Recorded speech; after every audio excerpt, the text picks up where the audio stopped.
La lèpre est une maladie contagieuse, transmissible donc, et qui est liée à un bacille et qui donne une atteinte sur la peau et les nerfs. L'atteinte sur la peau permet de faire le diagnostic et l'atteinte des nerfs va conditionner tout le pronostic et l'apparition des invalidités. Nous en sommes au stade où l'endémie baisse. De nombreux pays ont atteint le stade de l'élimination, c'est-à-dire moins de 1 cas pour 10 000 habitants. Quelques pays sont encore au-dessus, quelques régions dans des pays ont encore des zones endémiques.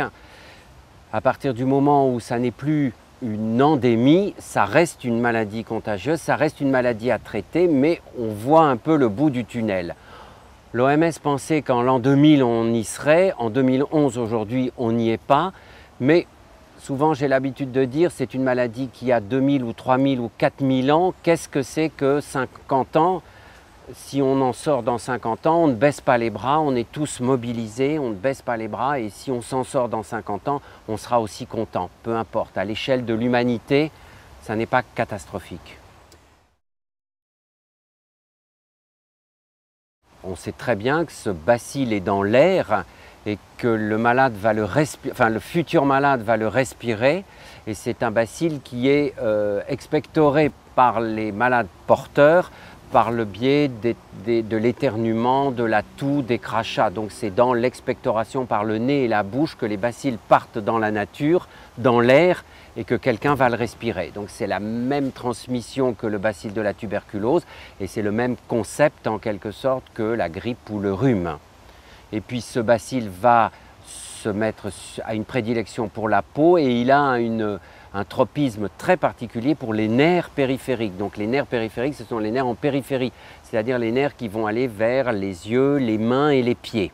Les malades qui ne sont pas traités, et tout le travail que l'on fait, il est double. C'est d'abord de dépister les malades et de les traiter avec des médicaments de type antibiotique, une polychimiothérapie qui est efficace et qui prouve qu'on en sort. Et la deuxième partie, c'est de dépister ces inflammations des nerfs. Alors qui dit inflammation dit névrite, inflammation du nerf. Et à ce moment-là, cette inflammation du nerf, notre idée à nous, c'est d'essayer de la dépister, de la traiter avec des médicaments à base de cortisone.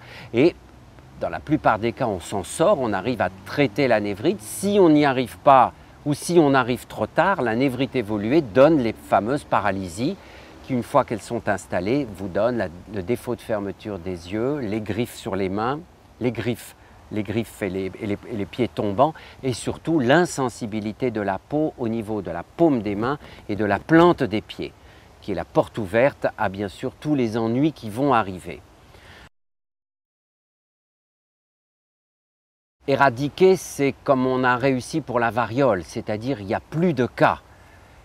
Éradiquer, de notre vivant, on ne le verra pas. Éliminer au sens de la définition de la santé publique, oui, peut-être pas nous de notre vivant, mais on va y arriver.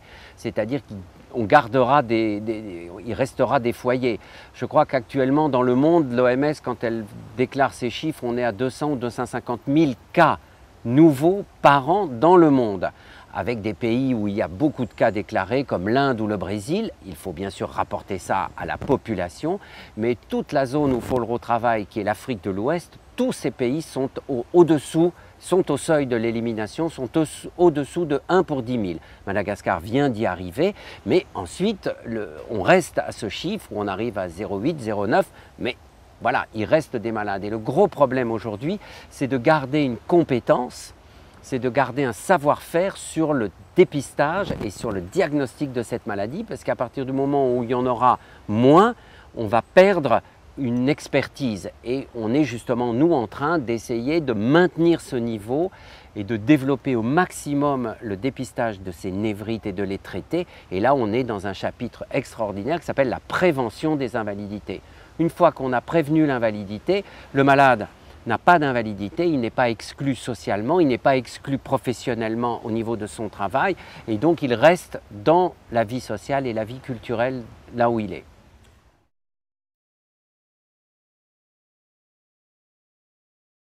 C'est un chiffre important, mais quand on regarde les chiffres, on était à plus d'1 million il y a 10 ans. Donc il y a une baisse. Et ça, c'est grâce à ce traitement d'antibiotiques qui a été mis en place par un groupe d'experts de l'OMS vers les années 80, qui a été mis en place vers le gros de l'installation de cette chimiothérapie de la lèpre, c'est la fin des années 80. Donc faisons le compte, ça fait presque 20 ans qu'on traite des malades et on sait qu'on en a traité des millions.